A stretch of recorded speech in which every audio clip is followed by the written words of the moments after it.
السلام عليكم ورحمة الله وبركاته.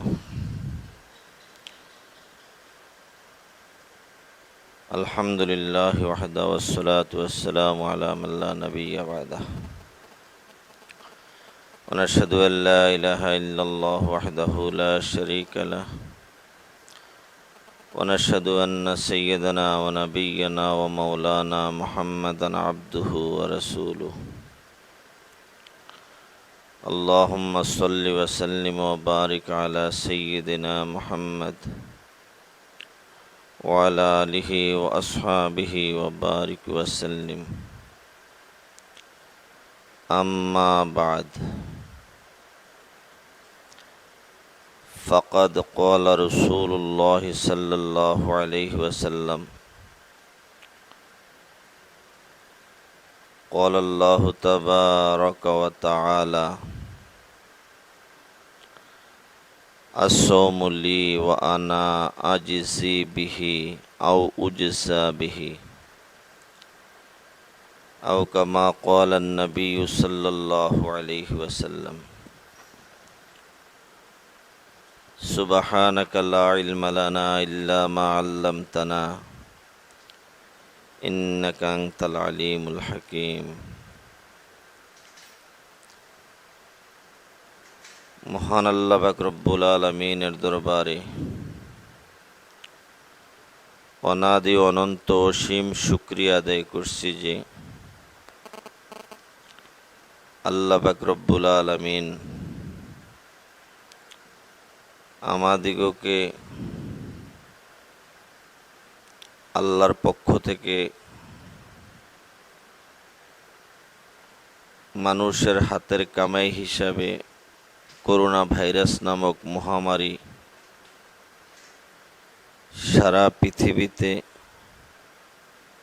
ছেড়ে দেওয়ার পরও পবিত্র রমজানুল মুবারক গত শনিবার থেকে শুরু হয়ে আজকে শনিবার পর্যন্ত 8 দিন অতিবাহিত করার তৌফিক দান করেছেন। এজন্য আমরা সকলে আল্লাহ পাকের দরবারে কালিমাতুশ শুকর আদায় করি, আলহামদুলিল্লাহ।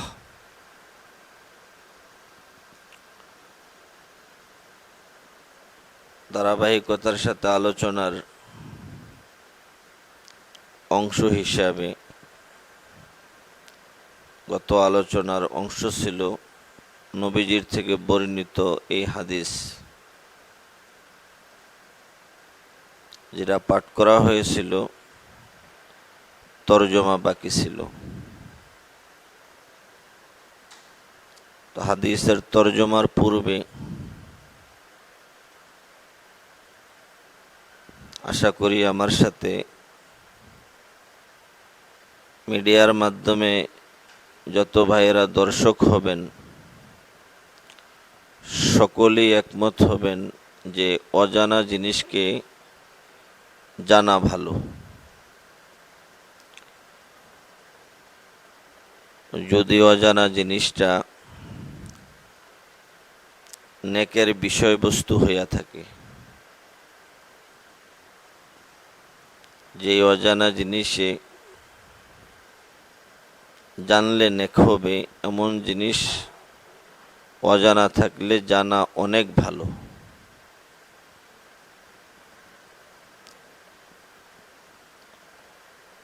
আমি মনে হয় একটা জিনিস আল্লাহর পক্ষ থেকে নতুন করে অবগত হয়েছি, যেটা হয়তোবা আমার মতন আরো অনেকেই অজানা ছিল।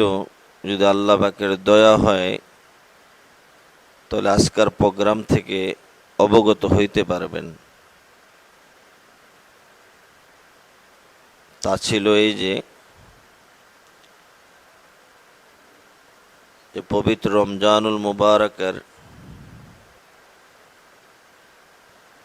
30 দিন অথবা 29 দিন, 30 রোজা হোক অথবা 29 রোজা হোক, প্রত্যেকটা রোজার জন্য রোজাদারকে আল্লাহর পক্ষ থেকে নির্ধারিত পুরস্কার ঘোষণা হয়েছে,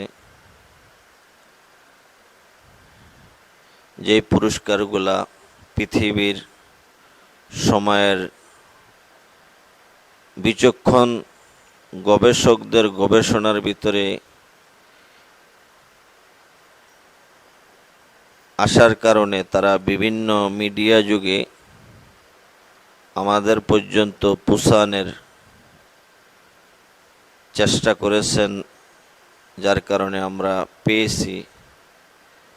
তো সর্বপ্রথম যে সমস্ত ইসলামিক স্কলার গবেষকরা গবেষণা করে এই খবরটুকু আমাদের পর্যন্ত পৌঁছাইছেন, তাদের জন্য কালিমাতুশ শুকর আদায় করি, আলহামদুলিল্লাহ।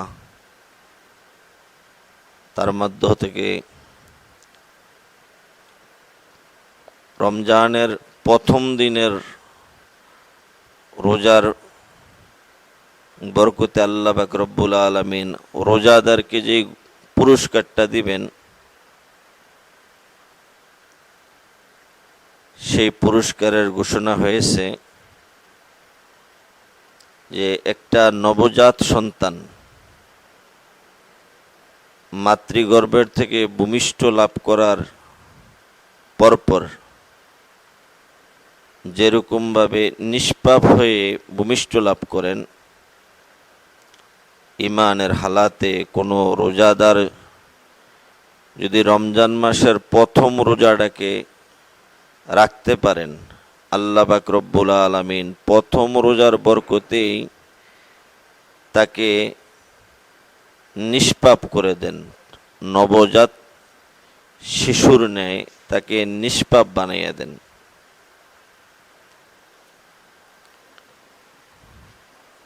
দ্বিতীয় নম্বর, দ্বিতীয় দিনের রোজা।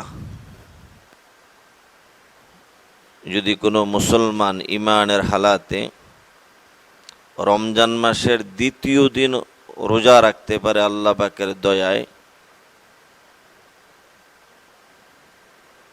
তো ঘোষণা হয়েছে আল্লাহর পক্ষ থেকে ওই রোজার বরকতে রোজাদারের মা বাবার যদি কোনো গুনাহ থাকে, আল্লাহ পাক রোজাদারের রোজার বরকতে মা বাবার গুনাহগুলোকেও মাফ করে দেন। রোজাদারের মা বাবার গুনাহগুলোকেও মাফ করে দেন।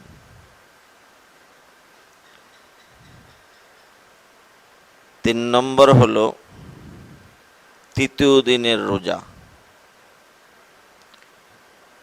রমজানুল মুবারকের তৃতীয় দিন যদি কোনো মুসলমান ইমানদার আল্লাহর দয়ায় রোজা রাখতে পারে, তো আল্লাহ পাক রব্বুল আলামিন রমজানের বিশেষ রহমতের ঘোষণা হিসাবে আবার আসমানি ফেরেশতা ওই রোজাদারের জন্য অবতরণ করেন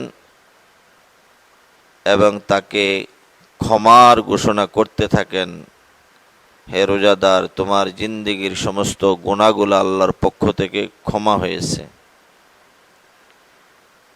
এভাবে ধারাবাহিকতার সাথে প্রতিদিনের রোজারই ফজিলত আলাদাভাবে আলহামদুলিল্লাহ গবেষকরা গবেষণা করে মিডিয়া যুগে আমাদের পর্যন্ত পৌঁছেছেন। ইনশাআল্লাহ ধারাবাহিকতার সাথে সবগুলাই সামনে আসবে যদি আল্লাহ তৌফিক দান করে। বাকি যেই হাদিস কুদসি আল্লাহর নবী সাল্লাল্লাহু আলাইহি ওয়াসাল্লাম আল্লাহর পক্ষ থেকে যে বয়ান করছেন, তার তরজমা হলো, আল্লাহ পাক রব্বুল আলামিন নবীজি মুহাম্মদ রাসূলুল্লাহ সাল্লাল্লাহু আলাইহি ওয়াসাল্লাম এবং তার সকল উম্মতকে সম্বোধন করে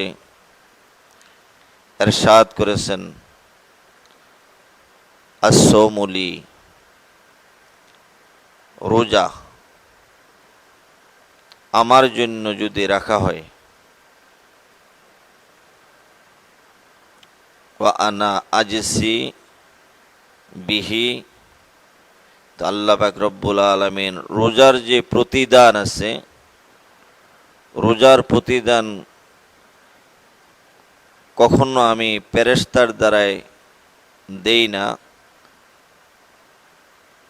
রোজার প্রতিদান আমি আল্লাহ আমার নিজের হাতেই রোজাদারকে দান করে থাকি। হাদিসের শেষ অংশ হলো আনা উজসা বিহি, রোজার প্রতিদান আল্লাহ পাক রব্বুল আলামিন কি দান করবেন? তো আল্লাহ পাক রব্বুল আলামিন বলেন যে যেই সমস্ত ঈমানদার মুসলমান রমজানের রোজা রাখবে অথবা আল্লাহর জন্য কোনো রোজা রাখবে, তো সেই রোজার বিনিময়ে আল্লাহ পাক রব্বুল আলামিন ওই রোজাদারের প্রতিদান হইয়া যাবেন।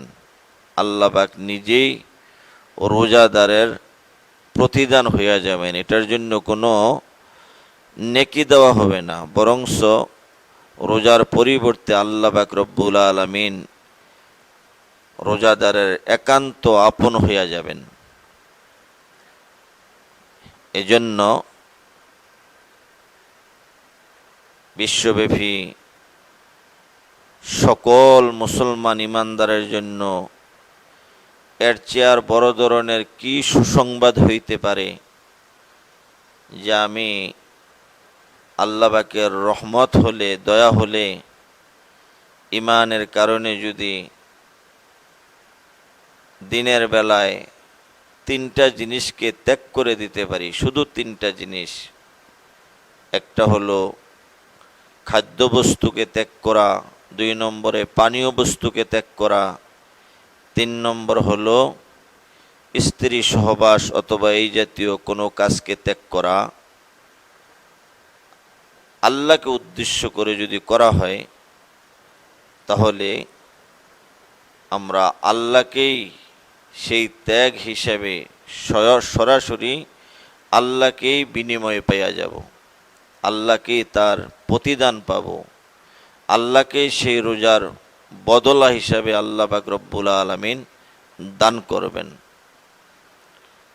নবীজি সাল্লাল্লাহু আলাইহি ওয়াসাল্লাম অন্য এক হাদিসের ভিতরে ইরশাদ করেন, মান লাহুল মাওলা ফালাহুল কুল, কারো জন্য যদি আল্লাহ হইয়া যায়, কারো জন্য যদি আল্লাহ হইয়া যায়, তো আল্লাহ পাক রব্বুল আলামিন আল্লাহ ছাড়া যত সৃষ্টি জগৎ আছে সমস্ত সৃষ্টি জগৎকে তার অধীনস্থ করে দেন, তার গোলাম বানাইয়া দেন। সে যখন আল্লাহর যেই সৃষ্টি জগৎ দিয়া যা করতে চায়, আল্লাহ পাক রব্বুল আলামিন আল্লাহ পাকের বিশেষ হুকুম, হিকমত, কুদরতের মাধ্যমে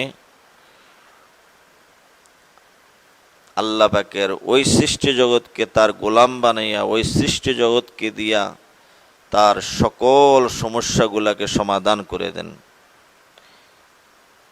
এই জন্যেই আল্লাহ পাকের খাস খাস বান্দা যারা পয়গম্বর আলাইহিমুসসালাতু ওয়াসসালাম ছিলেন, নবী এবং রসুল ছিলেন, তাদের সামনে যদিও কোনো পরীক্ষা আসছে, কিন্তু যেহেতু তাদের জন্য আল্লাহ হইয়া গেছিলেন, তারা আল্লাহকে নিজের আপন বানাইয়া নিছেন, এই জন্য সমস্ত আম্বিয়ে কেরাম, সমস্ত পয়গম্বরদেরকে আল্লাহর সৃষ্টি জগৎরায় কুদরতিভাবে সহযোগিতা করছেন। এবং যেখানে যেখানে গিয়া আম্বিয়ে কেরাম, নবী এবং রসুলরা কোনো সমস্যায় পড়ছেন, যেই সৃষ্টির সামনে পড়ছেন ওই সৃষ্টিকে তার অধীনস্থ করে দিয়েছেন। যেমন হজরত মূসা আলাইহিস সালামের জন্য নীল নদীকে অধীনস্থ করে দিয়েছিলেন, হজরত ইব্রাহিম আলাইহিস সালামের জন্য ফেরাউনের, নমরুদের অগ্নিকুণ্ডকে অধীনস্থ করে দিয়েছিলেন। হযরত মূসা আলাইহিস সালাতু ওয়াস সালামের জন্য ফেরাউনের যে জাদু অথবা জাদুঘর ছিলেন সবগুলাকে অধীনস্থ করে দিয়েছিলেন। কারণ কি? যেহেতু আম্বিয়া কেরাম আমাদের নবীজি মুহাম্মদ রাসূলুল্লাহ সাল্লাল্লাহু আলাইহি ওয়াসাল্লামকে মক্কা নগরীতে এবং মদিনাতে, মদিনাতুল মুনাওয়ারাতে, তায়েফের এরিয়াতে বহু জায়গায় অনেক জিনিসকে অধীনস্থ করে দিয়েছিলেন। এরকমভাবে অন্যান্য পয়গম্বরদেরকেও আল্লাহ পাক রব্বুল আলামিন যে সমস্ত সৃষ্টি জগতের সম্মুখীন করে পরীক্ষা নিয়েছেন, ওই সৃষ্টি জগৎটাকে আবার অধীনস্থ করে দিয়েছিলেন, তা গোলাম বানিয়ে দিয়েছেন। তদ্রূপভাবে সাহাবায়ে কেরাম, তদ্রূপভাবে আল্লাহ পাকের গাউস কুতুব অলি আবদালগণকেও যারা নাকি আল্লাহকে নিজের আপন বানাইতে পারছে, তো আল্লাহ পাক রব্বুল আলামিন আল্লাহ পাকের সৃষ্টি জগৎকে অলি আবদাল গাউস কুতুবদের অধীনস্থ করে দিয়েছেন। এই প্রসঙ্গটায় নবীজি মুহাম্মদুর রাসূলুল্লাহ সাল্লাল্লাহু আলাইহি ওয়াসাল্লাম বলেন, মাল্লাহুল মাওলা ফালাহুল কুল, যার জন্য আল্লাহ হবে তার জন্য সারা দুনিয়া হয়ে যাবে। আর কোনো মানুষের জন্য, ইমানদার মুসলমানের জন্য আল্লাহ হওয়ার উপায় হলো আল্লাহর জন্য রোজা রাখতে পারা। আল্লাহ পাকের ওয়াদা আছে, কেউ যদি আল্লাহর জন্য, আল্লাহকে সন্তুষ্ট করার জন্য নবীজি সাল্লাল্লাহু আলাইহি সাল্লামের তরিকা মোতাবেক রমজান মাসের রোজাগুলাকে রাখতে পারে, তো আল্লাহ পাক রব্বুল আলামিন ওই সমস্ত ইমানদার বন্দাবান্দীদের একান্ত আপন হইয়া যাবেন, একান্ত আপন। আল্লাহ পাক রব্বুল আলামিন আমাদের সকলকে পবিত্র রমজানুল মুবারকের রোজাগুলাকে নবীজি সাল্লাল্লাহু আলাইহি সাল্লামের তরিকা মোতাবেক পালন করে বিনিময় হিসাবে আল্লাহকে পেয়ে যাওয়ার তৌফিক দান করে আল্লাহ পাক আমাদের সকলকে আল্লাহকে পাওয়া সহজ করে দেয়। আল্লাহকে যদি পাইয়া যাইতে পারি তাহলে সব কিছুই পেয়ে গেলাম। হযরত মৌলানা শামসুল হক ফরিদপুরি রহমতুল্লাহি আলাইহি বলেন, বিশ্ব মহাজ্ঞানী সময়ের জমানার একজন ইসলামিক স্কলার, দার্শনিক আল্লামা শামসুল হক ফরিদপুরি রহমতুল্লাহ আলাইহি, উনি বলেন যে যেই মানুষ আল্লাহকে পাইল না সে কিছুই পাইল না। যে আল্লাহকে অর্জন করতে পারল না সে পৃথিবীতে কিছুই অর্জন করতে পারল না। আর যেই মানুষ ঈমান ইসলামের মাধ্যমে কোরআন হাদিসের আলোকে আল্লাহকে পাওয়া সহজ হয়ে গেছে, সে যদি কিছু নাও থাকে তারপরও সে সব কিছুই পেয়ে গেল। কারণ তখন তো তার কোনো আর টেনশন থাকবে না, চিন্তা থাকবে না, যেহেতু আল্লাহ পাক রব্বুল আলামিন সারা সৃষ্টি জগতের মালিক। যখন আল্লাহর ওই গোলামের মনে চাবে, যা চাবে আল্লাহর পক্ষ থেকে তার জন্য সব কিছু আল্লাহ পাক রব্বুল আলামিন ফয়সালা করে দিবেন।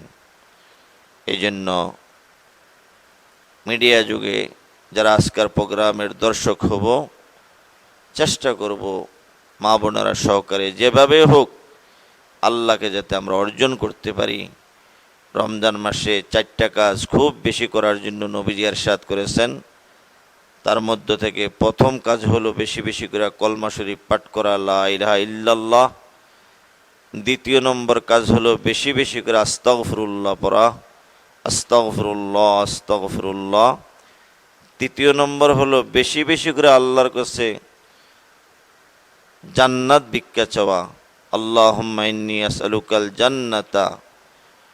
চতুর্থ নম্বর হইল আল্লাহর কাছে বেশি বেশি করে জাহান্নাম থেকে ফানা চাওয়া, আল্লাহুম্মা ইন্নী আসআলুকাল জান্নাতা ওয়া নাউযু বিকা মিনান নার। কারণ আল্লাহকে পাওয়ার এক উপায় জান্নাত।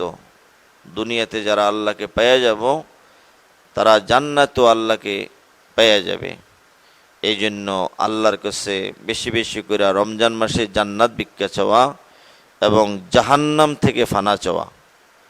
আল্লাহ পাক অল্প সময়ের এই কথাগুলাকে, যেই কথাগুলাকে আল্লাহর রসুলের পছন্দ, এমন সবগুলা কথাকে আমাদেরকে গুরুত্ব সহকারে বুঝে আমল করার তৌফিক দান করে, অনিচ্ছাকৃতভাবে হোক ইচ্ছাকৃতভাবে হোক যদি কোনো ভুল ত্রুটি হইয়া যায় আল্লাহর দরবারে ক্ষমা প্রার্থনা করব। আল্লাহ পাক রব্বুল আলামিন যাতে আমাদের সকলকে ক্ষমা করে দেয়। সুবহানাকাল্লাহুম্মা বিহামদিক আশহাদু আল্লা ইলাহা ইল্লা আনতা আস্তাগফিরুকা ওয়া আতুবু ইলাইক।